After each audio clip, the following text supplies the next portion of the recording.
આજે આપણે બનાવીશું એકદમ નવી ટ્રીક સાથે 10 મિનિટમાં ભરેલા ગુંદાનું શાક. મસાલો બનાવી ગુંદામાં ભરવાની ઝંઝટ વગર શાકને એવી નવી ટ્રીક સાથે તૈયાર કરીશું જેનાથી ગુંદાની ચિકાશ શાકમાં તમને બિલકુલ નહીં લાગે. આ શાક ખાવાથી તમારા સાંધાના દુખાવા, કોલેસ્ટ્રોલ અને ડાયાબિટીસ કંટ્રોલમાં રહેશે, પાચન તંત્ર મજબૂત બનશે અને શાકનો સ્વાદ ઘરમાં બધાને ભાવશે.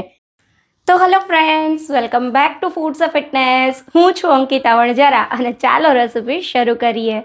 તો હવે સૌથી પહેલા એકદમ નવી ટ્રીક સાથે ભરેલા ગુંદાનું શાક તૈયાર કરવા અહીંયા મેં 500 ગ્રામ ગુંદા લીધા છે. તો ગુંદાને એના ડાળખાથી અને ટોપીના ભાગથી આ રીતે અલગ કરી દેશું. ગુંદાને મેં પહેલેથી સારી રીતે ધોઈ અને કોરા કરી લીધા હતા.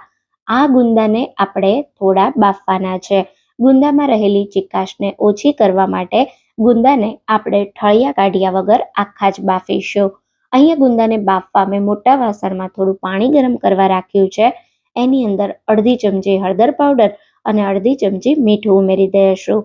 આપણું પાણી થોડું ગરમ થાય એટલે આપણે એની અંદર સાફ કરેલા ગુંદા ઉમેરી દઈએ અને એકવાર મિક્સ કરી એક બોઇલ આવે ત્યાં સુધી ગુંદાને બફાવા દેશું. ખાસ ધ્યાન રાખવાનું છે, ગુંદા બાફતા સમયે થોડો તમારે હળદર પાવડર ઉમેરવાનો, જેથી ગુંદા બફાયા પછી એનો કલર સરસ લીલો મેન્ટેન રહેશે. તો લગભગ 5 થી 7 મિનિટમાં પાણીમાં એક બોઇલ આવી ગયો છે અને ગુંદા આ રીતે તમને થોડા દબાવીને બતાવું તો તમે જુઓ હલકા એવા સોફ્ટ થઈ ગયા છે. તો આ ગુંદાને આપણે જરા પણ ઓવરકુક નથી કરવાના.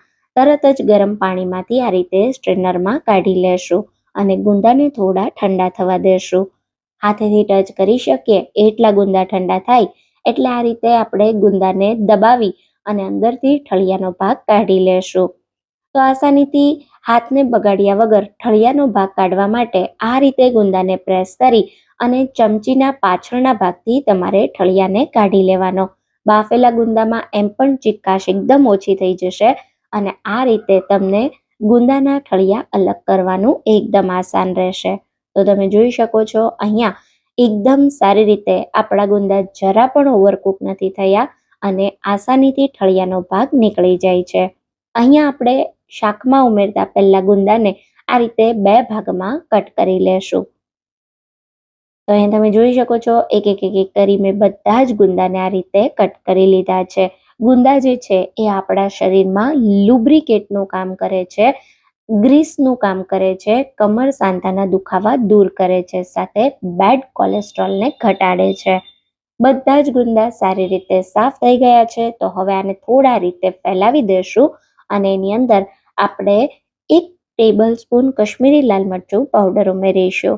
સાથે 1 ટેબલ સ્પૂન ધાણા જીરું પાવડર અને અડધી ચમચી હળદર પાવડર ઉમેરીશું અને મસાલાને થોડા મિક્સ કરી દેશું. તો તમે જોઈ શકો છો સારી રીતે ગુંદા સાથે મેં મસાલા મિક્સ કરી દીધા અને થોડી વાર સાઈડ પર રાખી દેશું. હવે આજના શાકનો મસાલો આપણે મેથી દાણા સાથે બનાવવાનો છે.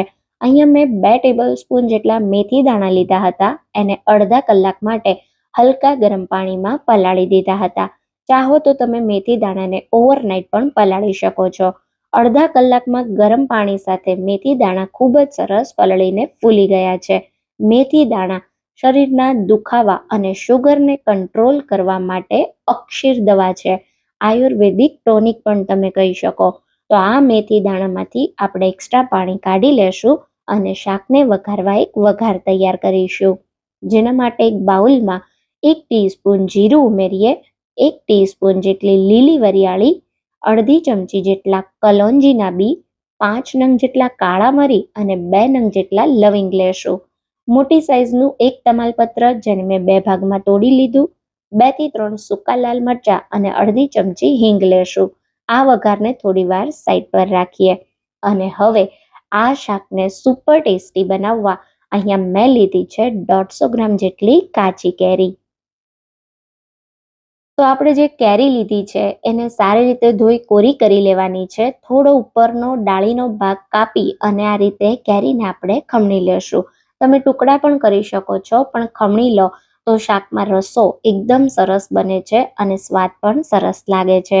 કેરીને બધી બાજુથી ફરતી ગોટલાનો ભાગ આવે ત્યાં સુધી ખમણી લેવાની. આ કેરીનું છીણ લગભગ 1 કપ જેટલું છે.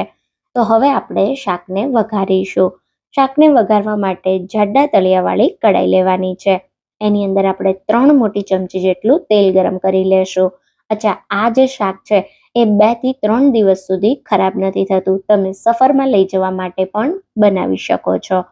આપણું તેલ એકવાર ગરમ થાય એટલે અડધી ચમચી રાઈના દાણા ઉમેરીશું. રાઈ ફૂટે એટલે આપણે જે વઘારનો મસાલો તૈયાર કર્યો એ બધો આ રીતે એકસાથે ઉમેરી દેશું. સારી રીતે વઘાર થોડો થાય એટલે તરત જ એની અંદર કેરીનું છીણ ઉમેરી એને સારી રીતે મિક્સ કરી દેશું. કેરીના છીણને બિલકુલ તમારે વધારે નથી થવા દેવાનું. 2 મિનિટ જેવું કેરીનું છીણ થાય અને હલકું સોફ્ટ થાય એટલે એની અંદર પલાળેલી મેથીના દાણા ઉમેરી દેશું. પાણી બધું કાઢી ફક્ત મેથીના દાણા ઉમેરવાના છે. અચ્છા, તમને એમ થતું હશે આટલી બધી શાકમાં મેથી ઉમેરેલી છે તો શાક કડવું તો નહીં બને ને? મારી ગેરંટી છે બિલકુલ કડવું નહીં થાય. સ્વાદ એટલો જોરદાર આવશે ને કે બાળકો પણ આ શાક ખાશે. તો અહીંયા મેથી દાણાને બિલકુલ ઓવરકુક નથી કરવાના. મિક્સ કરી ફક્ત 2 મિનિટ થવા દેશું. અને હવે આની અંદર 1 ટેબલ સ્પૂન રાઈના કુરિયા ઉમેરીશું. જો ઘરમાં હોય તો ઉમેરજો, ના હોય તો સ્કીપ કરી શકાય. હવે 1 ટેબલ સ્પૂન ધાણા જીરું પાવડર, 1 ટેબલ સ્પૂન કશ્મીરી લાલ મરચું પાવડર, અડધી ચમચી હળદર પાવડર અને સ્વાદ પ્રમાણે મીઠું ઉમેરી દેશું. મસાલાને સારી રીતે મિક્સ કરી દેશું. અહીંયા આપણા મસાલા એકવાર સરસ મિક્સ થાય અને આ રીતે તેલ છૂટું પડતું દેખાય એટલે એની અંદર મસાલાથી કોટ કરેલા બાફેલા ગુંદા ઉમેરી સારી રીતે મિક્સ કરીએ. અહીંયા આપણા જે ગુંદા છે એ સારી રીતે બફાયેલા છે એટલે આપણે એને વધુ પડતા બાફવાની જરૂર નથી. શાકના મસાલા સાથે ગુંદા થોડા મિક્સ થાય ત્યાં સુધી એને થવા દો, લગભગ 2 મિનિટ માટે. અને 2 મિનિટ પછી એની અંદર 2 થી 3 ટેબલ સ્પૂન જેટલો ગોળ ઉમેરી દેશું અને સારી રીતે મિક્સ કરી દેશું. શાકમાં તમે ગોળ ઉમેરીને મિક્સ કરશો ને એટલે શાકમાં ઉમેરેલું બધું જ તેલ છૂટું પડી જશે. આ સ્ટેજ પર આપણે ગેસને બંધ કરી દેશું અને શાકને ઢાંકી ફક્ત 2 મિનિટ માટે રેસ્ટ આપી દેશું, જેથી શાકમાં સરસ બધા મસાલા ભળી જાય. તો 2 મિનિટ પછી ગરમા ગરમ આપણું ભરેલા ગુંદાનું શાક તૈયાર થઈ ગયું છે.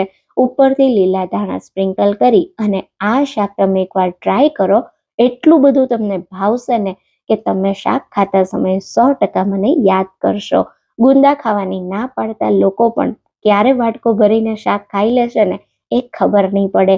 તો મારી રેસિપીથી આ મેથી ગુંદા અને કેરીનું શાક તમે જરૂર ટ્રાય કરજો અને તમને આજની રેસિપી કેવી લાગી એ કમેન્ટમાં જરૂર જણાવજો.